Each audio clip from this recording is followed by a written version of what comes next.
Once there was a monk who thought he had finally mastered his own mind. He'd spent years in meditation, years studying ancient wisdom, but something nagged at him. Sure, I can find peace in the monastery, he thought, but what about when life truly tests me? So one day he decided to conduct an experiment. He took his small wooden boat and rowed it to the very center of a vast, isolated lake, miles from any dock, any person, any possible distraction. Here, he said to himself, I'll find true peace. And for 3 hours it worked perfectly. His breathing deepened. His thoughts quieted. The gentle rocking of his boat lulled him into the deepest meditation of his life. The water was like glass, reflecting the sky without a single ripple. This is true mastery, he thought. Perfect peace. Then, wham! Something crashed into his boat with such violent force that water splashed over the sides. His perfect meditation shattered like glass hitting stone, and instantly his mind erupted. What kind of selfish idiot crashes into someone in the middle of a lake? They probably saw me meditating and thought it would be funny to mess with me. This is exactly what's wrong with people. No respect, no awareness. The anger came fast and hot. Righteous, justified. He'd been violated, disrespected, attacked. He spun around, ready to unleash years of suppressed fury on this inconsiderate person who had dared to destroy his perfect peace. But there was no one there. Only a boat. An empty boat. Completely, utterly, impossibly empty. No driver, no passenger, no villain, just a piece of weathered wood that had broken free from some distant dock and drifted across miles of water. No intent, no malice, no personal attack. Just an empty boat. In that moment, the monk's entire understanding of anger collapsed. Because if the boat was empty, if there was no one to blame, no one who had done this to him, then where did all that rage come from? The answer hit him like a second collision. It came entirely from his own mind. His brain had done what all brains do when faced with unexpected events. It had instantly created a story with clear heroes and villains. It had assumed hostile intent where none existed. It had taken a completely random accident and transformed it into a personal attack. Every furious thought, every justified feeling, every story about being wronged, all of it had been manufactured by his brain, reacting to nothing. And suddenly, he saw the pattern everywhere. Most of the boats in our lives are empty. That person who cut you off in traffic, empty boat. They're probably distracted by problems you can't see. Your friend who didn't text back, empty boat. They're likely overwhelmed, not ignoring you. The stranger who seemed rude, empty boat. They might be having the worst day of their life. Your partner who snapped at you, empty boat. They're probably drowning in stress, not targeting you. Here's what your brain does automatically. It takes incomplete information and fills in the gaps with the worst possible interpretation. You remember every time someone seemed to slight you, but you never noticed the 99 times people's actions had nothing to do with you at all.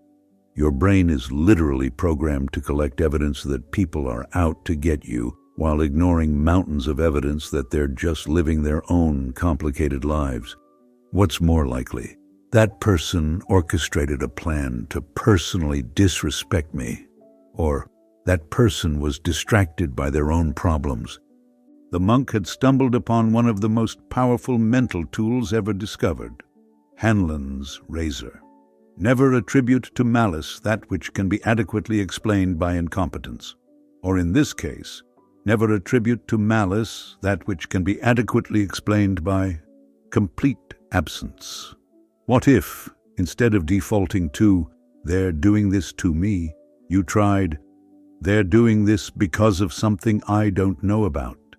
Instead of assuming the worst about people's intentions, what if you assumed they're doing their best with whatever they're dealing with?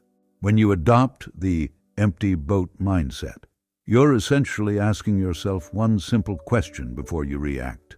Am I just getting angry at an empty boat? This isn't about being naive or letting people walk all over you. It's about not destroying your own peace over things that probably aren't even about you. Think about your last 3 moments of frustration with other people. How many of those were probably just empty boats crashing into your day? The Stoic connection. The ancient Stoics understood this principle perfectly. Marcus Aurelius wrote, "How much trouble he avoids who does not look to see what his neighbor says or does." This is what Epictetus called focusing only on what you can actually control, your own responses. You can't control the empty boats that drift into your life, but you can control whether you spend your energy being angry at them. Here's how to catch yourself before the story machine takes over. The pause method. Pause when you feel triggered. Ask, could this be an empty boat? Understand what else might explain this. Select your response consciously. Engage from clarity, not emotion. For the next week, I want you to try something radical. Assume every minor annoyance is an empty boat until proven otherwise. That slow cashier. Empty boat. They might be new or dealing with difficult customers all day. That friend who canceled plans. Empty boat. They probably have something going on they haven't shared. Your colleague who seemed dismissive. Empty boat. They might be overwhelmed with deadlines. The monk learned that most of our daily suffering comes from one simple mistake, taking things personally that aren't personal at all. So the next time someone triggers you, before your brain launches into story creation mode, ask yourself, am I just getting angry at an empty boat? Most of the time, you'll discover you are. And in that recognition, you'll find what the monk found on that quiet lake. The difference between reacting and responding, between being a victim of your thoughts and being their master. Most boats are empty. Most slights are accidents.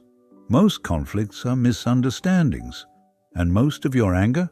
It's just your brain doing what brains do, trying to make sense of chaos by creating villains that aren't there. The question is, are you ready to stop believing them? What's your biggest empty boat moment? The time you got furious at someone, only to realize later it had nothing to do with you. Share it in the comments, because recognizing these patterns is the first step to freedom from them.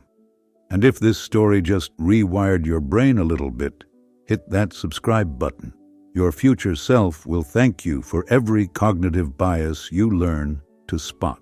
If you enjoyed this video, please like, subscribe. If you wish to learn how to guard your own mind against such manipulation and trickery, check out the book Unfunk Your Mind, which has 365 such logical fallacies, cognitive biases, mental models, and critical thinking techniques to create the best you.